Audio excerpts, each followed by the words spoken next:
Hey, it's Mike over at fishyourassoff.com, and today what we're talking about is how to catch snook off the beach. You know, there's certain times of year, depending on what's running up and down the beach, that the snook are just everywhere, right in that surf zone. So right from the trough anywhere out to that, where the waves start to break. So, I mean, sometimes there's a couple sandbars, sometimes there's one, or there's a reef, or whatever it is out there. But there's a zone, this surf zone, where the wave comes in from deep water and then breaks and then comes into the ocean. And that's going to be your little area where you're going to find the snook, during certain times of year, as long as there's forage there for them. So that's what we're going to talk about, is how to catch a snook off of the beach. All right, well, first of all, best live bait for snook off the beach is number one, croaker. And that's number one by far, a croaker. So number two is everything else. Mullet, pilchards, pinfish, anchovy, sardines, whiting, spots, whatever else is out there that you can use is number two. They love croakers. So if you can catch croakers, go get yourself some live croakers before you're going to go fish down the beach for snook. You're going to do pretty well. Best lures. Well, as usual, if you've seen any of these videos, anything that's a mullet imitation, anything. So it could be hard baits or soft baits or whatever. I have my little tackle box here with some stuff in it. Here's a mirror lure. That's a Top Dog Junior. When the smaller finger mullet are coming through, that one works great. This thing works great. It's a miniature Zara spook right there. Got more Zara spooks. These have already gone through a few sets of hooks, and when I get one here, let me show you how this is set up. So when I get one that rusts out, I'll just go ahead and replace it with some single hooks. They do just as well, and they don't mess up the fish as much. So I'll replace them once the treble hook gets rusty with single hooks.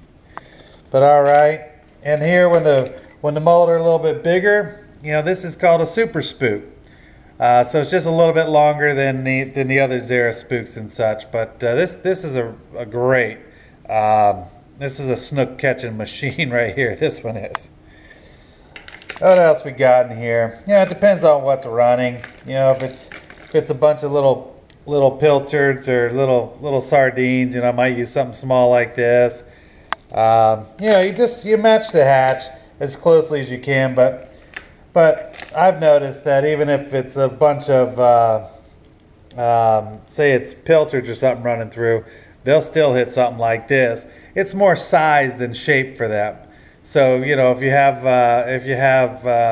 whatever the bait fish is roughly this size, you can throw that out there even if it's not as wide or has the same profile. It's basically the size that matters when it comes to matching the hatch.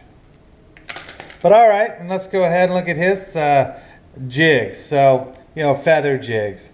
A red-tailed hawk's been the standard, since I was a kid, and I'm 48. So they work, they always work, they probably always will work. Just some sort of jig. I don't have any with me right now, but you go down to your local tackle shop and say, hey, give me the best jig to catch, feather jig to catch snook off the beach. They'll probably hand you a red-tailed hawk. And then spoons. I fish with spoons all the time. I think spoons are one of the best baits ever invented. They catch just about everything in the ocean. This is a weedless spoon, but I use this when I'm inshore, typically in grass flats or something, because it doesn't get all caught up. But there's tons of different kinds of spoons you can use. Get some that can really cast out there, just in case they're 30, 40 yards off the beach. You got to cast a little bit further to get out to the bait. So this one wouldn't be that good unless they're really close to the shore. So get something that can cast really far when you're fishing with spoons. But all right, if you're trying to catch snook off the beach, bottom line, you got to find the bait schools that are moving down the beach, because all the fish are following those bait schools. And how do you do that? Well, if you don't actually see the schools or see the fish jumping out of the water, you just got to find the birds. So if you look down the beach and a quarter mile down the beach, there's a bunch of pelicans and terns and stuff diving everywhere. Well, you figured out where the bait is. So you just got to find the birds up and down the beach and go out there and cast to them. And this is what I explained earlier, is where are they? So, you know, these are one of my little renditions, but say here's the beach, you're standing right here. There's always a trough. I mean, 3 feet off the beach, there's a little trough that's deeper, and then it flattens out usually and then gets deeper again. So if they're not in the trough, which is right there, you know, just a couple feet from where you're standing, they're going to probably be somewhere in between here. And so deeper water's out here, so the wave comes in and breaks and kind of rolls through up to the beach. So somewhere between here, wherever that deep water ends, and here, that's your snook catching zone. So that's what you're going to focus on. You got to find the bait, you know, or even if there's not bait, if there's structure. So say there's a reef or something here.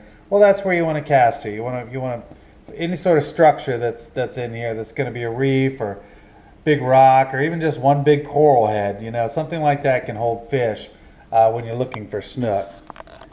But snook are just one of those great fish to target. Everyone loves catching snook. Snook are everywhere in the summer too. So up and down the beach, you know, in the intercoastal, up in the inlets, you can find them everywhere. They're worth catching. Definitely go ahead and do some snook fishing if you've never done it before.